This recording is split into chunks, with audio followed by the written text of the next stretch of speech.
All right, grab a pen and paper, write this code down whenever you're hungry, FFC20. Go to Hooters.com right now or download the app and save $10 on an order of 30 or more on takeout or delivery, guys. If you're hungry, if you want wings, if you want nachos, if you want good food before the game, after the game, during the game, at halftime, Hooters.com or download the app. The code you want to use upon checkout is FFC20 for fantasy football accounts for 20, FFC20. That's Hooters.com. Download the app. It's going to save $10 on order of 30 or more on takeout or delivery at select locations across America, guys. Hooters.com. Go right now. FFC20 is the code you want to use. And again, if you're hungry, go use it. They're the sponsor of today's show. I appreciate them. Love the food. Go try it now. All right, today we're talking about 8 must-boom players for Week 2 fantasy football. Now, these guys had mediocre Week 1s. They got to step it up. They got to boom. The reputation's on the line. The fantasy relevance is on the line. They have to perform this week. Week 2, they got to boom. It's time to show up because he didn't show up last week. Big names, a big episode, 8 boom players. I got a bonus one here for you as well. I've actually got 9 today because one just came to my head. 9 boom players today for you guys that must perform in Week 2. We're going to dive into them. Are they going to boom? Are they going to bust? What's going to happen? We're going to dive into it right now. Let's get to it.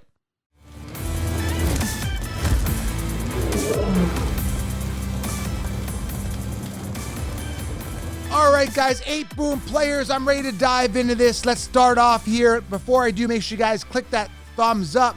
Drop a comment below. Let me know if you guys have these players. Is there a player you need to step up this week for Week 2 for you guys? Let me know in the comments. These guys have to step up. There's a couple guys that have to step up for me that had a lackluster performance, to say the least. So 8 boom players. I got a bonus one here for you as well for fantasy football NFL Week 2. I'm excited. We're already rolling. It's Week 2 here.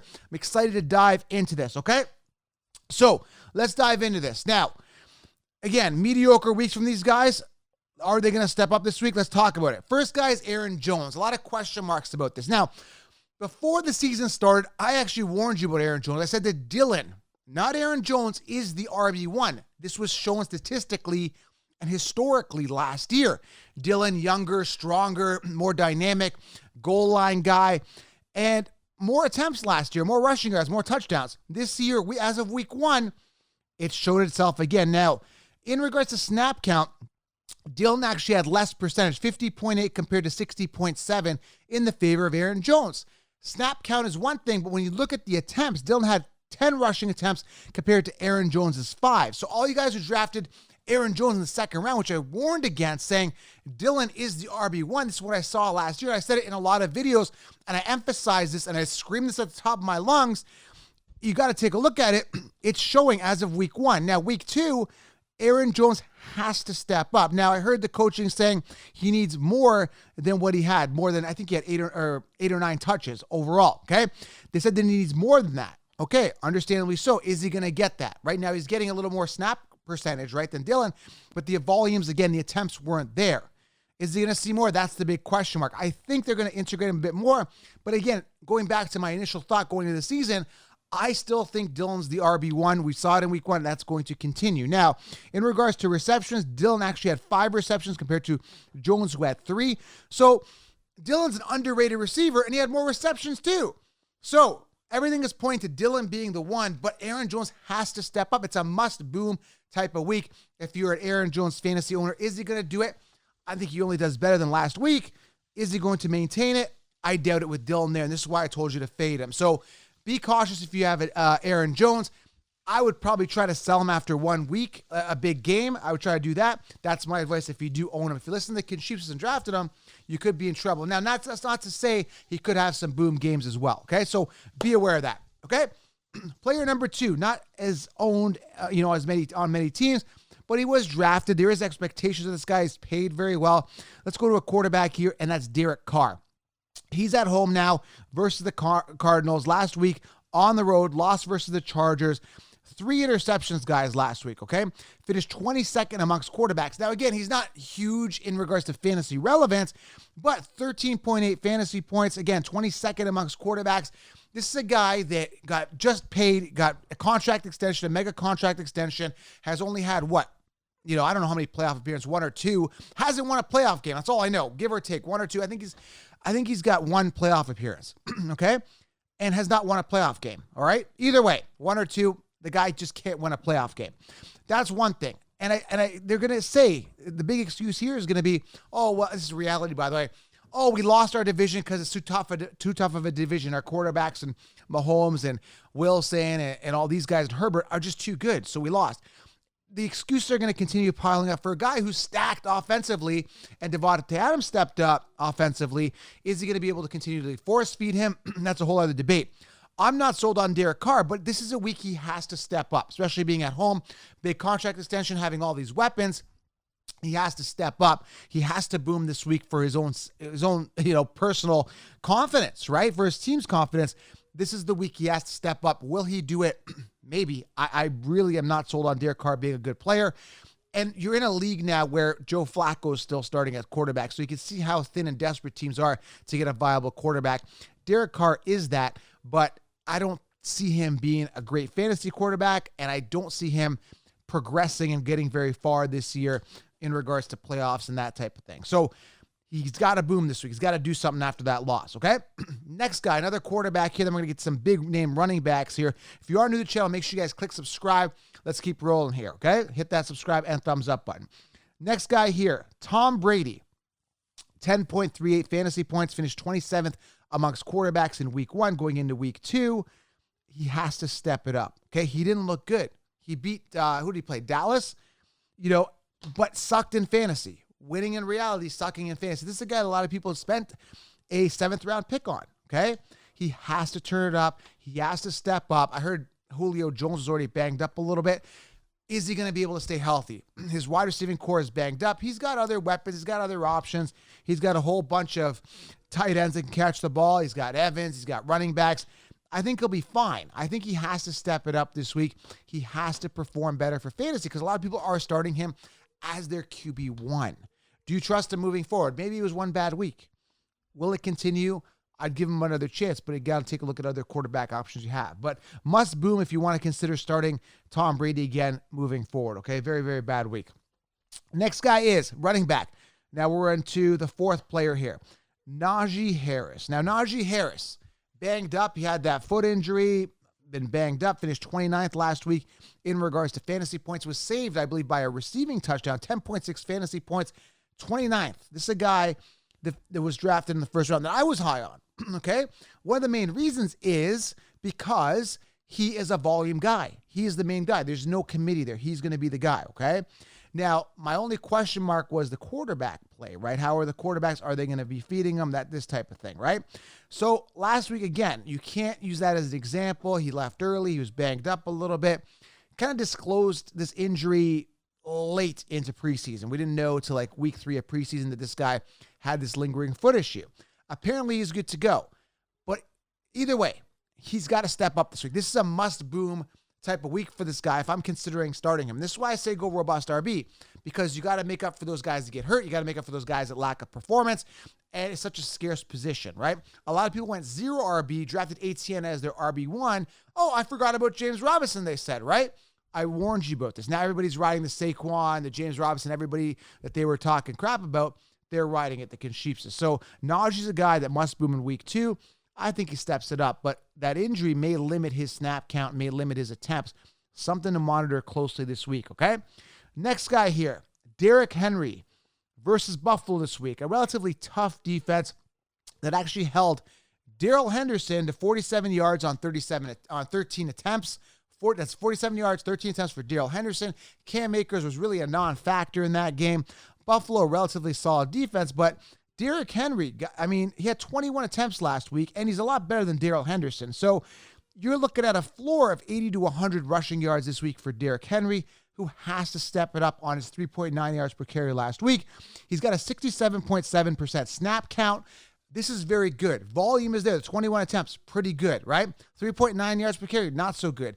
67.7 snap count, really good. A lot of people are concerned now about Dontrell Hilliard. The guy only had, 2 rushing attempts in week 1. He was on 18.5% snap count.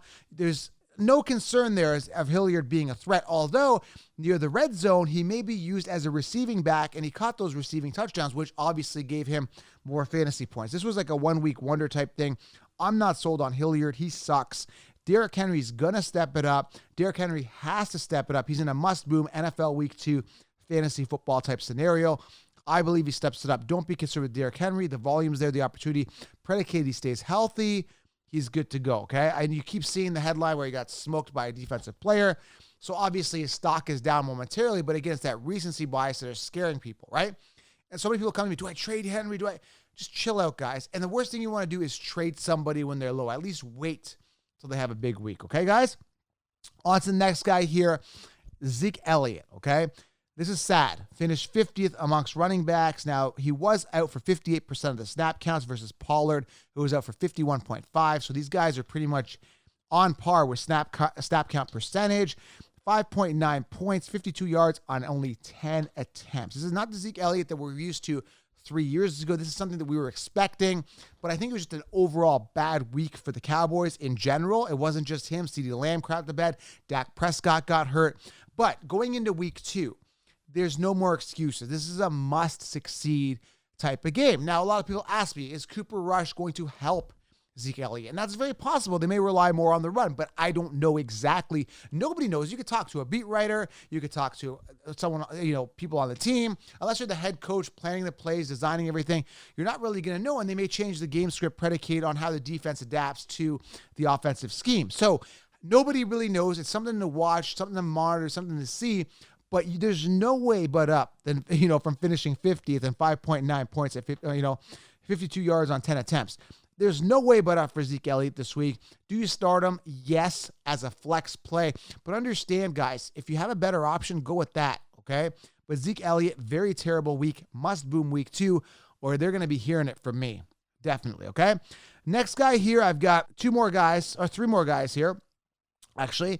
Next guy here is Damien Pierce. Now, this is an interesting statistic here. Rex Burkface was out for 71.4% of the snaps compared to Damien Pierce, who was out for 28.6. This is important, guys. This is a very important statistic, guys. 71 to 28. There's a problem there. So I'm taking a look at this and I'm thinking, Rex Burkface is the RB1 on paper. Absolutely not. Rex Burkface only had 2.9 yards per carry, 14 attempts for 40 yards, and 12 fantasy points, okay? Rex Burkface sucks. I'm surprised he's even allowed to play in the NFL, okay? He's not going to be a workhorse. He's not supposed to be a workhorse. Lovie Smith is coming out saying, the coaches are saying, they regret not playing Dameon more, and I think they will. This was a feeler-out thing. Last week, if you look at the way the game went, they went into overtime. They went with their veteran. They didn't want to have Dameon with that type of pressure. First week, again, there's a lot of these rookie jitters. Week 1, Christian Watson, Damien Pierce. I'm not concerned. I'm still starting him now. He does have a slightly tougher matchup this week, does Damien Pierce. But that doesn't matter. If you're a good running back, you're going to play against anybody. You're going to succeed. You're going to do well.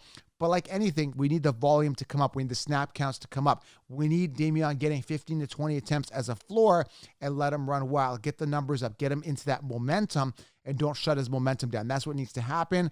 Love myself some Damien Pierce this week. Hopefully he does get more volume and we're going to see a nice shift in that snap count more towards the favor of Damien Pierce. I'd like to get that chopped down and swinging the other way towards a higher percentage for Damien Pierce. Something to watch, all right? 2 more big names here. Again, before I get into this, guys, again, thumbs up here. Comment below. Let me know a player that must boom for you that had a bad week. Let me know because these guys are all great talent. Just couldn't get it going week 1. Drop the comment below. And if you are new to the channel, make sure you guys click subscribe if this is making sense to you, if you guys want to win your leagues, all right? And of course, if you want to join the community, patreon.com/FFcounselor, join the Fantasy Front Lines. Tons of fun, tons of excitement, and direct access to myself, all right? Patreon.com/FFcounselor. 2 more big names here. Now, I just did a show yesterday with Brasarowski. He's an ambassador of the Packers, wearing the Packers hat today, as you can tell. He was talking about how he loves Christian Watson still and how that first play of that game in week 1 where, Watson dropped that 75-yard, potential touchdown, that play was designed especially for him. Now, the cool thing is, obviously that play was designed for him. He was out. He was starting. That's a good sign. Another good sign is he was out for 65.6% of the snap counts, okay? I think Watkins was out for 1 or 2% more, but Watkins only had, one or two receptions. He didn't get much volume, okay? Now, Watson was there for 4 targets, 2 receptions, but this is a rookie. He's got jitters. He's got to get into the groove, right? This is new. Obviously, Lazard wasn't there. Lazard's going to be out there for a ton of snap counts as well. He's good for blocking from what Bosarowski was telling me in our conversation. I still like Watson. Is he going to have a good week? I think he's one big play away from having that. And again, he blew by the defender. You guys saw that. He's got the speed. He did it with ease. I love the upside still. I still think there's more to be had here. He is one big play from becoming, building that rapport with Aaron Rodgers, but also coming onto the radar of everybody else, okay? So I'm really excited. Christian Watson, tons of upside, tons of boom potential, all right? Christian Watson. Keep an eye out. Must boom, and it's going to happen very soon. Breakout imminent, okay? And the last guy here is Kyle Pitts. 7 targets, 2 receptions for 4 points on an 84% snap count. Look terrible, but again, 84% snap count. That's higher than most of the guys I mentioned here, including guys like Derrick Henry. Kyle Pitts is going to eat. It was week 1. He'll get in the groove, but very, very sad week 1. Continue to start Kyle Pitts for the next couple of weeks. Feel it out. If he continues to crap the bed, I'd be concerned. Now, some people were telling me, well, Drake London, don't draft him, this and that. I have Drake London on all my teams pretty much, except for one. He got sniped, right? But I love Drake London. He's the wide receiver 1, plug and play, had around 12 points last week. He did okay, safe floor. But when you're looking at a guy like Kyle Pitts, he is going to eat, okay? He's going to be out there. He's going to get the opportunities. Just didn't happen in week 1. So more to look forward to. Must boom week 2. Kyle Pitts, don't get discouraged and do not trade low. All right, guys? So there's 9 names for you. Was that 9 here? Let me count. 1, 2, 3, 4, 5, 6, 7, 8. Yeah, 9 names that must boom in week 2. All right, guys? Let me know what you guys think. Comment below. Subscribe, thumbs up. Week 2 is here. I'm excited. Fantasy's in full flow. Make sure you are subscribed. And again, head on over to Hooters.com or download the app and use that code FFC20. Go save some money on your order. We'll talk soon, guys. I'm out.